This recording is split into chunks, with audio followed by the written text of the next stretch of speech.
आणि आता आपण पाहतो आहोत की बीडमधली जरांगे पाटील यांची ही रॅली होते आहे। बीडमध्ये जरांगेंची निर्णायक इशारा सभा होते आणि त्याआधी ही रॅली काढण्यात आलेली आहे। या रॅलीसाठी मोठ्या संख्येने मराठा समाज बांधव जमलेले आहेत।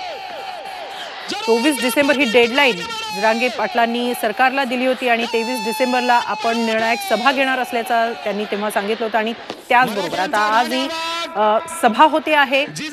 त्यापूर्वी मनोज जरांगेंची ही रॅली सुरू आहे। बीडमध्ये जरांगेंची निर्णायक सभा होणार आहे। आज नेमका ते सरकारला काय इशारा देत आहेत हे पाहणं महत्त्वाचं ठरणार आहे। अनेकदा विनंती करूनही समजूत घालण्याचा प्रयत्न करूनही जरांगेंनी 24 डिसेंबर या डेडलाईनवर आपण ठाम असल्याचं म्हटलं होतं आणि 23 डिसेंबरला आपण सभा घेऊ, याबाबत पुढची आंदोलनाची दिशा जाहीर करू ठरवू असं म्हटलं होतं आणि त्यानुसार आज बीडमधली ही सभा महत्त्वाची ठरते आहे मराठा आरक्षणाच्या आंदोलनासाठी, कारण आज या आंदोलनाची पुढची दिशा जाहीर केली जाणार आहे।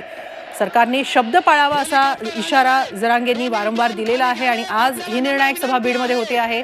त्या आधीची ही रॅली आपण पाहतो आहोत, त्याची थेट दृश्य आपण पाहतो आहोत। या रॅलीसाठी सुद्धा मोठ्या संख्येने मराठा बांधव जमलेले आहेत।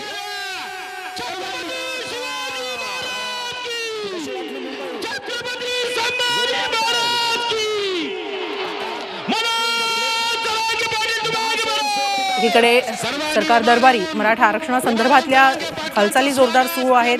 सुप्रीम कोर्टाने आजच पुनर्विचार याचिका सरकारची स्वीकारलेली आणि 24 जानेवारीला यावरचा निर्णय येणार आहे।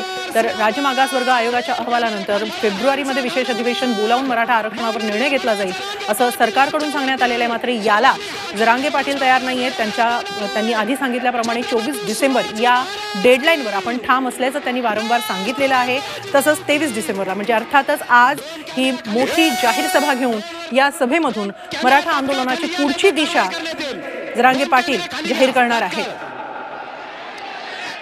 गेले काही महिने ते महाराष्ट्रभर दौरा करत आहेत आणि या दौऱ्यांमधून त्यांनी वारंवार सरकारला इशारा दिलेला आहे। 24 डिसेंबर या डेडलाईनवर आपण ठाम असून 23 डिसेंबरच्या सभेमध्ये आपण पुढची दिशा ठरवू, जाहीर करू असं म्हटलेलं आहे। त्यामुळे तर दुसरीकडे जरांगे पाटलांची समजूत काढण्यासाठी सरकारकडून सुद्धा कसोशीने प्रयत्न करण्यात आलेले आहेत। मंत्र्यांनी सुद्धा भेट घेऊन त्यांना समजावण्याचा प्रयत्न केलेला आहे।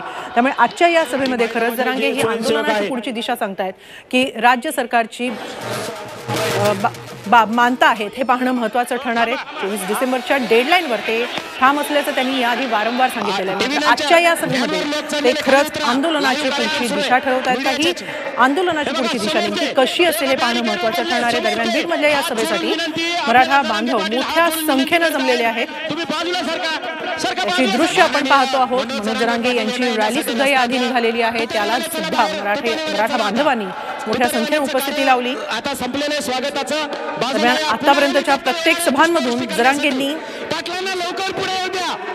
सरकारला इशारा दिलेला आहे। 24 डिसेंबर या डेडलाईन बद्दल सातत्याने आठवण करून दिलेली आहे। तर दुसरीकडे सरकारकडून त्यांची समजूत काढण्याचा सुद्धा प्रयत्न सुरू आहे। त्यामुळे आता या पिढ्यामध्ये मार्ग कसा निघतो आहे, आजच्या या सभेमध्ये नेमकं काय ठरतंय, जरांगे पाटील यांची भूमिका काय असणार आहे हे पाहणं महत्त्वाचं ठरणार आहे।